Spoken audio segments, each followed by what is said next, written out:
obviously, one of the big stories, the biggest story is the Nuggets winning a championship, having That's a Nikola big one. Jokic, Jamal Murray. I'm going to go ahead and say that's the number one What about story. Ariana? But another big story line has been that Altitude Television has been sort of the first RSN to fall, so to speak, in the battle between the cable companies, the cable providers. You've been at the heart of this. You've spoken to it a lot. But I want to ask you specifically, at Media Day, you were asked about the Jazz and the Suns, who have presented new models. And you said there's something that's intriguing. You're watching what they're doing, but that the circumstance for you is different. What's intriguing about it, and what is different about it for the Denver market? That's a good question, and you're right. I did say all that stuff. Thank you for bringing it up. No, but I mean, it's obviously a hot button topic, and it needs to be discussed. I think that the first thing that I need to try to articulate is that this is the most painful thing that goes on in my world right now, and it has been for years.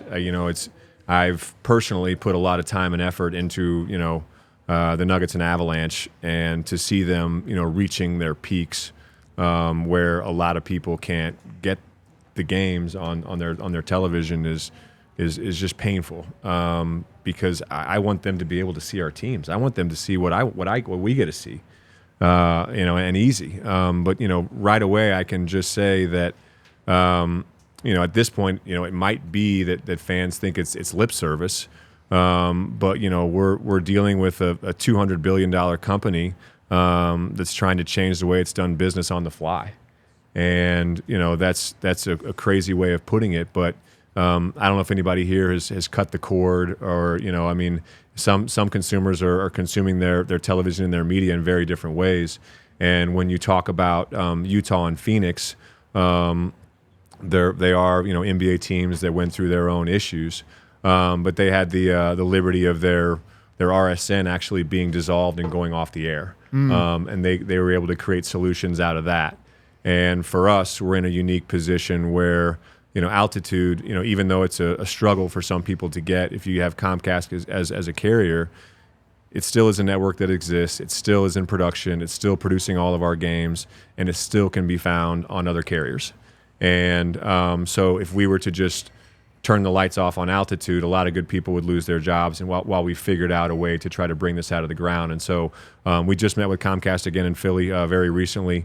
We think we're working towards a decent solution. But everything is similar yet different, and there's actually I don't know if you guys have had a chance to read the article yet, because it actually just ran today. I haven't seen it. Tim Bontemps, on ESPN.com. So anybody out there that's listening right now, please check out the article on ESPN.com. They do a really good job kind of summing up the regional sports network, the RSN situation around the NBA, because it's permeating other sports as well. Altitude is something that is wholly owned by my family, and so without having a giant partner like a Comcast or another entity, we were kind of the canary in the coal mine a few years ago. And as you look out over the linear TV landscape, no one can figure out how to make the model work moving from linear TV to streaming, and we are sucked up in that and part of that, unfortunately. We're working very hard to try to figure it out. And like I said, I know it might be lip service, but we really are trying to find a solution, and it's not as simple as people might want to make it. So I've been my perspective on this. I've always been pretty charitable when I'm looking at this, because I look at it and I go, this is a bigger thing. Denver was kind of first in this, and now you're seeing that's what the everywhere article else. today on ESPN does. I mean, there's a bankruptcy going on with Diamond Sports Group involving 15 RSNs around the league. I mean, It's half the league. if you really look around and understand, this is not a Denver thing. This is a national thing in all places and in other sports as well. But here's the thing I think about, because I look at KSE, the Kroenke ownership, three championships in a row between Rams, Avs, now Nuggets. A lot of good things. I forgot the mammoth there. I forgot about it.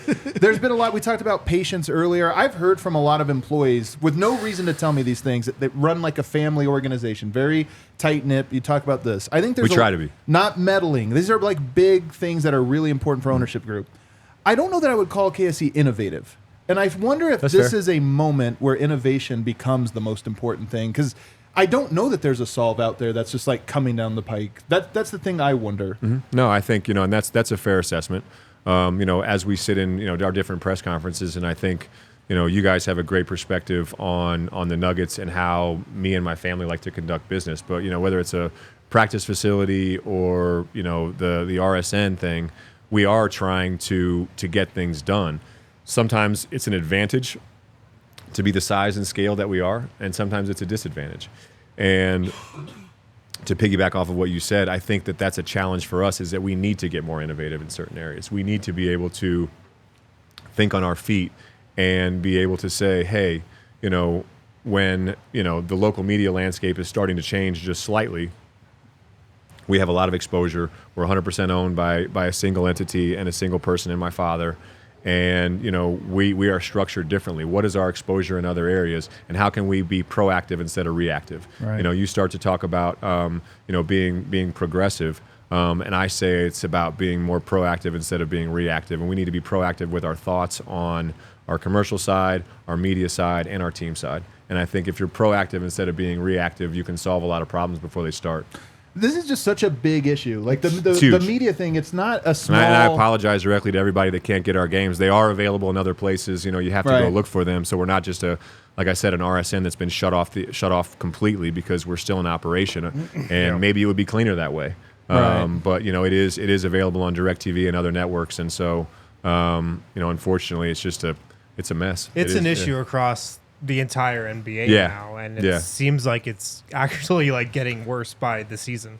I am curious to see, though, just because I don't think that there's going to be a solution handed. This is my assessment. Again, I just don't feel like one's being handed. I feel like somebody's going to crack a code, and that fan base is going to be the one that benefits the most from it. And that organization, hopefully there's a profitable one, because obviously that'll make it more sustainable. Absolutely. And that you're looking for sustainability long term. And where does that kind of rubber meet the road in the middle of all that? I mean, from Disney to Paramount Plus to Netflix and all these other companies that have these amazing streamable services.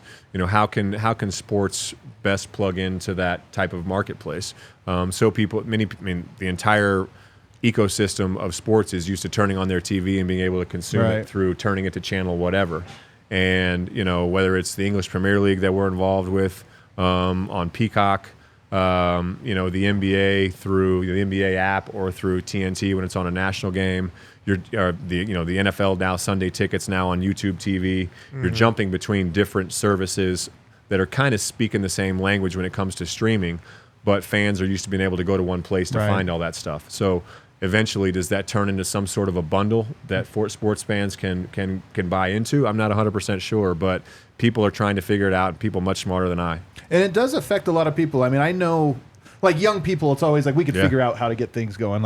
Young people know what they're doing. But I do have a lot of aunts and uncles that they're asking me about the Nuggets. What's going on with the Nuggets? I used to watch every game, and it's, hey, well, you can get Fubo. What's that? I have no idea. And so some of the solves right now, it really does touch, I think, a lot more people. It's a huge amount of people that are sort of affected by it. Absolutely. I mean, I know from firsthand experience when I arrived in Denver.